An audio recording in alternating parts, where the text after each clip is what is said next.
Example 1. A fraction becomes 4/5 if 1 is added to both numerator and denominator.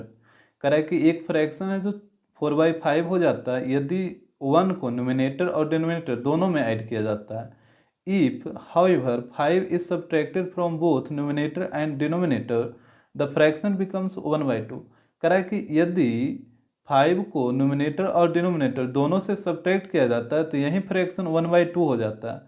तो कह रहा है फ्रैक्शन क्या है। तो यहाँ पे आप सबसे पहले लेट करिए कि let the numerator equal to x and the denominator equal to y. तो जो फ्रैक्शन होता है वो न्यूमिनेटर अपॉन डिनोमिनेटर होता है, तो ये हो जाएगा एक्स अपॉन बाई। अब आइए अकॉर्डिंग टू क्वेश्चन। फर्स्ट वाले केस में बोल रहा था कि यदि 1 को न्यूमिनेटर और डिनोमिनेटर दोनों में ऐड करते हैं तो ये फ्रैक्शन 4/5 हो जाता है। तो देखिए अभी फ्रैक्शन है एक्स अपॉन बाई, ठीक है। यदि अगर आप न्यूमिनेटर में भी 1 ऐड करते हैं और डिनोमिनेटर में भी 1 ऐड करते हैं तो यही फ्रैक्शन हो जाता है 4/5। तो ये हो गया। अब यहाँ पे क्रॉस मल्टीप्लाई करिए, नहीं तो पहले सेकंड केस देख लीजिए। सेकंड केस बोला था कि if 5 is subtracted from both numerator and denominator the fraction becomes 1/2। कहता है कि यदि न्यूमिनेटर और डिनोमिनेटर दोनों से यदि 5 को सब्ट्रैक्ट करते हैं तो यही फ्रैक्शन 1/2 हो जाता है। तो अभी फ्रैक्शन है एक्स अपॉन बाई, और जब दोनों से आप 5 को सब्ट्रैक्ट करिएगा ऊपर भी 5 माइनस होगा और नीचे भी माइनस, तो ये फ्रैक्शन हो जाएगा 1/2। तो ये हो गया 1/2। अब यहाँ पे देखिए क्रॉस मल्टीप्लाई करिए, तो ये हो जाएगा 5x + 5, इधर हो जाएगा 4y + 4। बाई को इधर लाइए तो 5x - 4y, और 5 को उधर भेजिए तो 4 - 5 ये आ जाएगा -1। इसको लेट करिए इक्वेशन 1, और यहाँ पे देखिए क्रॉस मल्टीप्लाई करिए तो ये हो जाएगा 2x - 10, और यहाँ पे 1 से करिए तो ये हो जाएगा बाई -5। बाई को इधर लाइए तो ये हो जाएगा 2x - बाई, और -10 को उधर भेजिए तो -5 + 10, तो ये 5 हो जाएगा। इसको मान लीजिए इक्वेशन सेकेंड। अब इक्वेशन 1 और इक्वेशन 2 को सोल्व करिए। तो यहाँ पे देखिए बाई वाला टर्म, यहाँ पे है 4y और यहाँ पे सिर्फ बाई है, तो आप इक्वेशन 2 में 4 से मल्टीप्लाई कर दीजिए तो ये हो जाएगा 8x - 4y = 20। इसको मान लीजिए इक्वेशन 3। यहाँ पे देखिए -4y और यहाँ पे भी देखिए -4y, दोनों का साइन सेम है तो दोनों को माइनस करना होगा। जैसे ही दोनों इक्वेशन को माइनस करिएगा तो साइन चेंज होगा, पॉजिटिव वाला नेगेटिव होगा और नेगेटिव वाला पॉजिटिव होगा। तो -4y और +4y ये तो कैंसिल हो जाएगा। 5x - 8x तो यहाँ पे आएगा -3x, और यहाँ पे देखिए -1 और -20 तो ये आ जाएगा -21। तो यहाँ पे हो जाएगा माइनस इंटू माइनस प्लस, और 3 से कटेगा 7 टाइम्स, तो यहाँ से x का वैल्यू आ जाएगा 7, और इस x के वैल्यू को इक्वेशन सेकंड में पुट करिए। तो यहाँ पे इक्वेशन सेकंड दे रखा था 2x - y = 5, तो ये हो जाएगा x का वैल्यू आया था 7, तो 7 पुट करिएगा तो 7 × 2 14 - y = 5। बाई को उधर भेजिए और 5 को इधर लाइए तो 14 - 5 तो ये आ जाएगा 9 = बाई। तो बाई का वैल्यू आ गया 9 और x का वैल्यू आ गया 7। तो यहाँ पे फ्रैक्शन था x अपॉन बाई, तो ये हो जाएगा x का वैल्यू 7, तो 7/9 यही फ्रैक्शन हो जाएगा। Example second.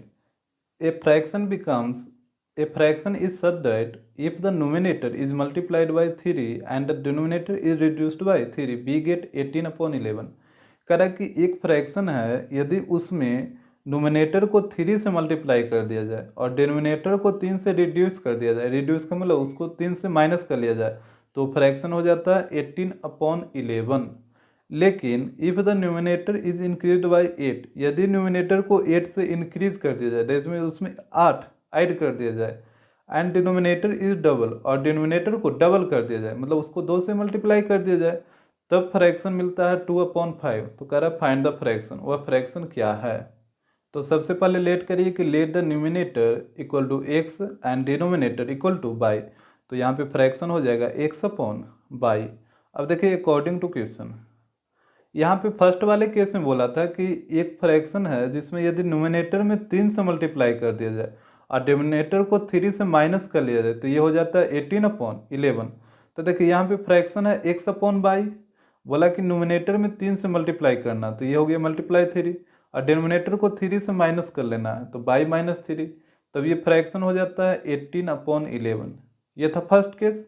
उसके बाद सेकंड केस देखिए, सेकंड में बोला था कि यदि न्यूमिनेटर को इंक्रीज कर दिया जाए 8 से, दैट मीन्स फ्रैक्शन है x/y, न्यूमिनेटर को इंक्रीज करिएगा 8 से, दैट मीन्स 8 इसमें ऐड करना होगा।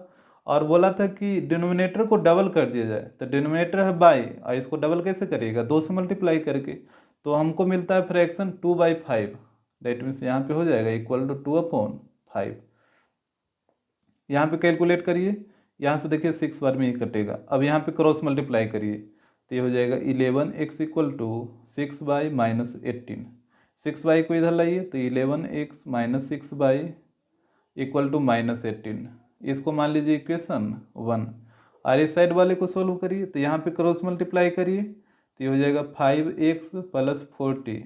और इधर देखिए 2/2, तो ये हो जाएगा 4/4 को इधर लाइए, तो ये हो जाएगा 5x माइनस 4 इक्वल टू, और 40 को उधर भेजिए, तो ये हो जाएगा -40। इसको मान लीजिए इक्वेशन सेकेंड। अब इक्वेशन 1 और 2 को सोल्व करिए। यहाँ पे आप देखिए बाई वाला टर्म, यहाँ पे देखिए 6 है और यहाँ पे देखिए 4 है, तो 6 और 4 अब दोनों को इक्वल करना है, तो कैसे होगा, तो 6 और 4 है, 6 4 का एलसीएम कितना आएगा, 12 आएगा। अब बताइए 6 में कितना से मल्टीप्लाई करिएगा कि 12 आएगा, 2 से, तो डेट मीन्स इक्वेशन 1 में 2 से मल्टीप्लाई करना होगा। सिमिलरली 4 में यदि आप 3 से मल्टीप्लाई करिएगा तब 12 आएगा, तो इक्वेशन 2 में 3 से मल्टीप्लाई करना होगा, तभी तो यहाँ भी 12 आ जाएगा और यहाँ भी 12 आ जाएगा। तो ये वाला हो जाएगा 22x माइनस 12 इक्वल टू -36। इसको मान लीजिए इक्वेशन 3, और यहाँ पे हो जाएगा 15x माइनस 12 इक्वल टू -120। इसको मान लीजिए इक्वेशन 4। अब यहाँ पे देखिए, यहाँ भी -12 और यहाँ भी -12, दोनों जगह साइन सेम है, तो दोनों को माइनस करिए। जैसे ही आप दोनों इक्वेशन को माइनस करिएगा, तो यहाँ पे साइन चेंज होगा, ये प्लस हो जाएगा, ये भी प्लस हो जाएगा और ये माइनस हो जाएगा। यहाँ पे देखिए -12 और +12, ये तो कट जाएगा। 22x माइनस 15x, तो ये आ जाएगा घट के 7x। और यहाँ पे देखिए -36 और +120, तो इधर आ जाएगा 84। ये 7 से कटेगा 12 बार में, तो यहाँ से x का वैल्यू आ जाएगा 12। अब इस x के वैल्यू को इक्वेशन 1 में पुट करिए, तो इक्वेशन 1 दे रखा था 11x माइनस 6 इक्वल टू -18। यहाँ पे 12 पुट करिए, तो 11 × 12 ये आ जाएगा 132 माइनस 6 इक्वल टू -18। अब यहाँ पे 6 को उधर भेजिए और -18 को इधर लाइए, तो ये हो जाएगा 132 + 18 इक्वल टू 6, तो ये हो जाएगा 6 इक्वल टू 150। तो यहाँ से देखिए बाई का वैल्यू आ जाएगा 25।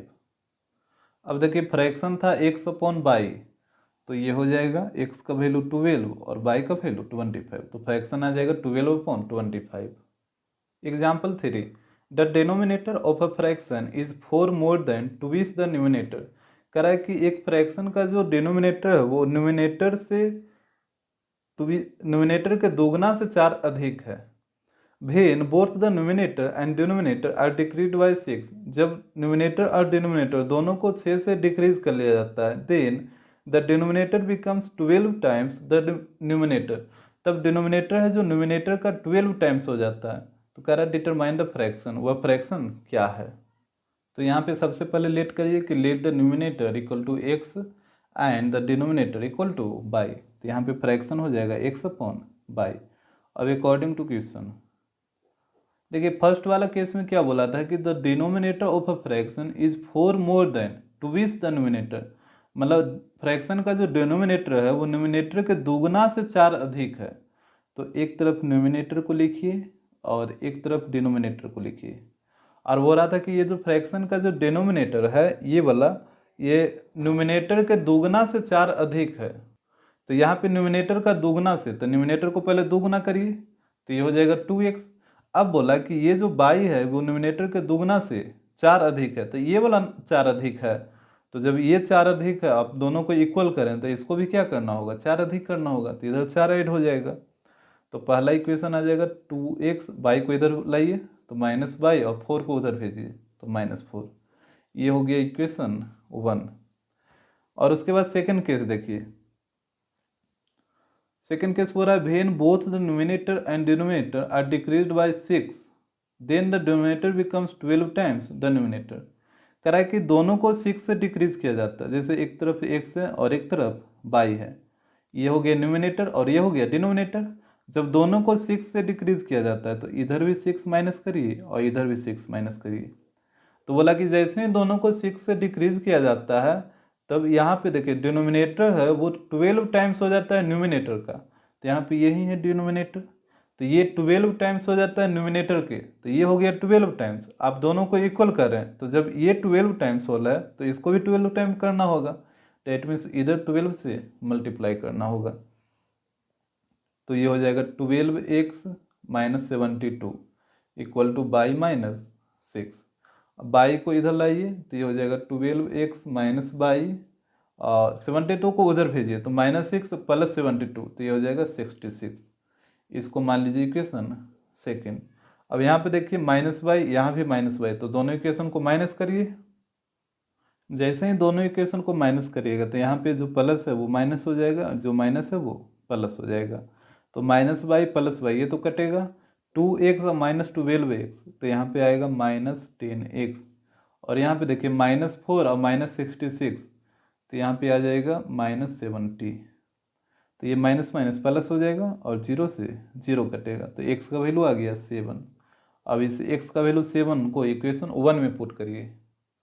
इक्वेशन 1 दे रखा था 2x minus by equal to -4, तो ये हो जाएगा x का वैल्यू 7 पुट करिए तो 7 × 2 14, तो 14 माइनस बाई इक्वल टू -4। अब बाई को उधर और -4 को इधर लाइए तो 14 + 4 इक्वल टू बाई, तो यहाँ से हो जाएगा बाई इक्वल टू 18। अब देखिए फ्रैक्शन था x/बाई, तो यहाँ पे पुट करिए वैल्यू तो ये हो जाएगा 7/18।